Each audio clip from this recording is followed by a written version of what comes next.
Hey everybody, I'm CJ, and a new teaser trailer for the movie Halloween Kills was released a couple of days ago, and in theory, I probably should be talking about that right now, but the video I wanted to release yesterday ended up getting completely fucked up, and there really was no time yesterday to fix it, and now I've just kind of got that uh, burning away in my imagination. I want to get that right before I move on to anything else.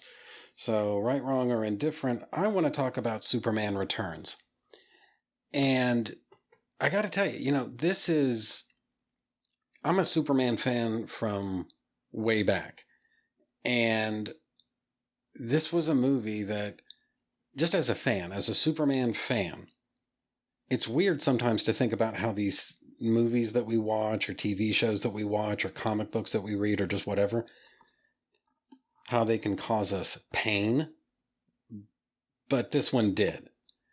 Um, Basically, it's even hard to know where to start, but the Superman Returns as a movie. Look, Singer and his cinematographer, whose name escapes me, tried like hell to give Superman Returns that kind of same aesthetic glow that Richard Donner and Jeffrey Unsworth gave to Superman the movie.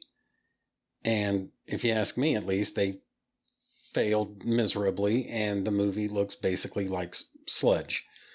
And I guess what I mean by that is the lighting is usually awful, and very often it's got this lighting that's very sitcom friendly. It's very flat lighting. It's the kind of thing that's easy to set up quickly.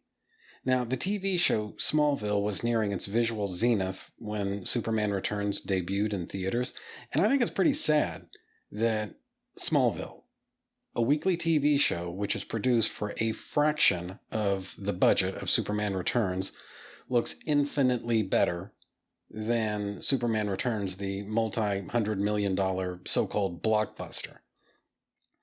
The lack of color in the production design, most of the costumes and the color timing, not to mention just the crappy, horrible post-production glow that they tried to create, it just makes for a dreary and bleak viewing experience.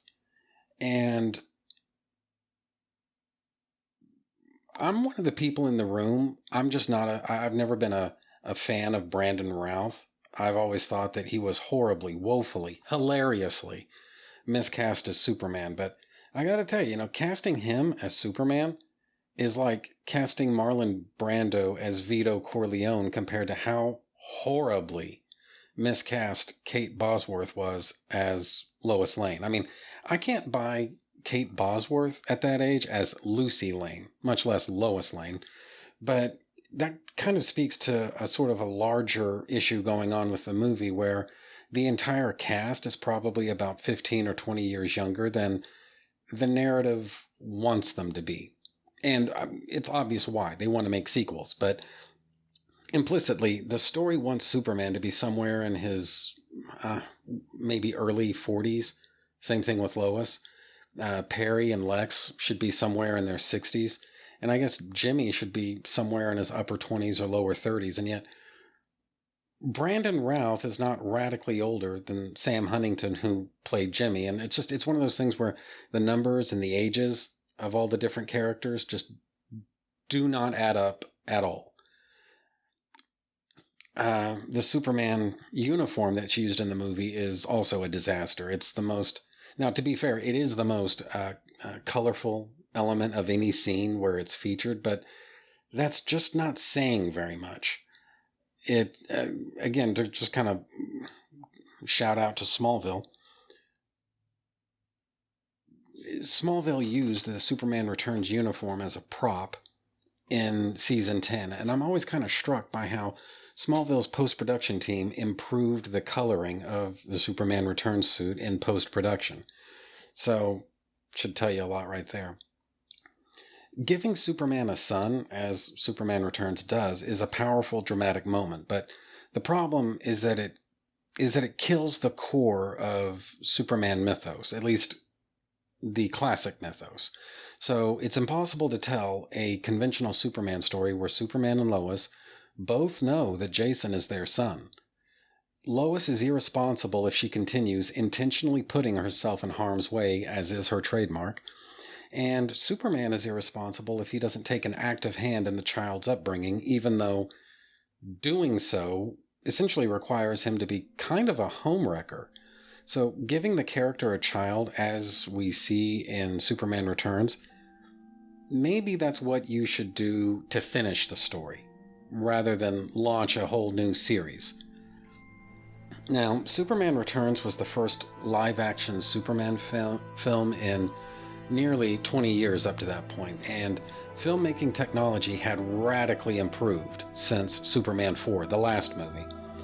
And, at least in my opinion, greater care should have been taken in order to use all of these different improvements in technology and whatnot to their fullest advantage.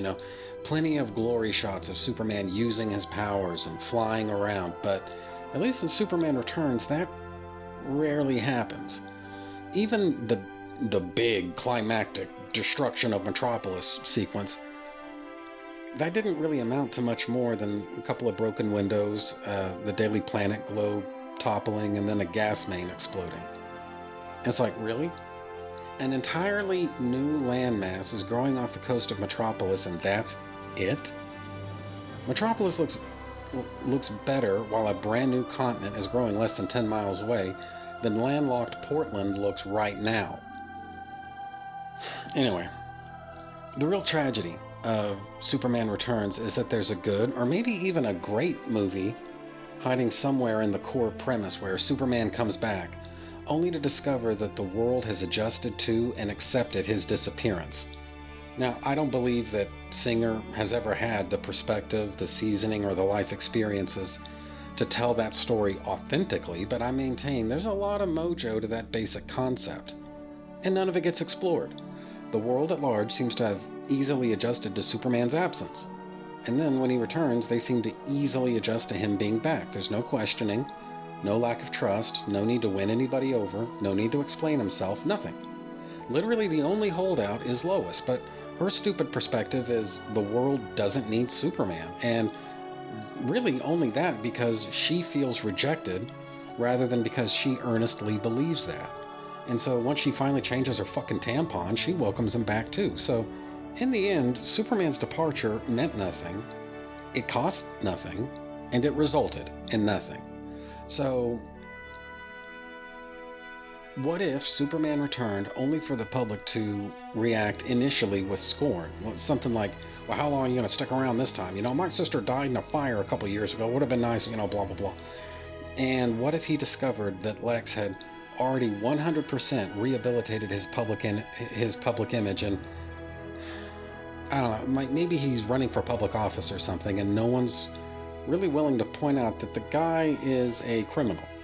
And also, upon his return, he discovers that Martha Kent died of some kind of easily treatable, easily preventable injury on the Kent farm. I mean, my point is, what if Superman's departure had resulted in actual, lasting consequences? But it doesn't.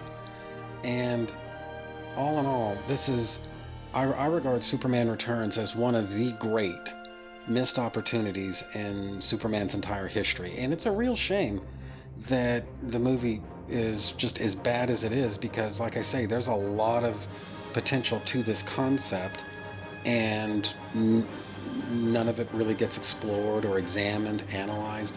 It basically is the setup for the story, and then that's it. It's kind of dispensed with, and nothing much is really done with it. And so anyway, I mean, people can talk whatever trash they want about Zack Snyder, but say whatever you want about Zack Snyder, he would never make mistakes like that. So, anyway, I'm CJ, and that's that. Thank you for watching. Subscribe, make sure you're still subscribed, comment, like, and share this video, because it really helps me out.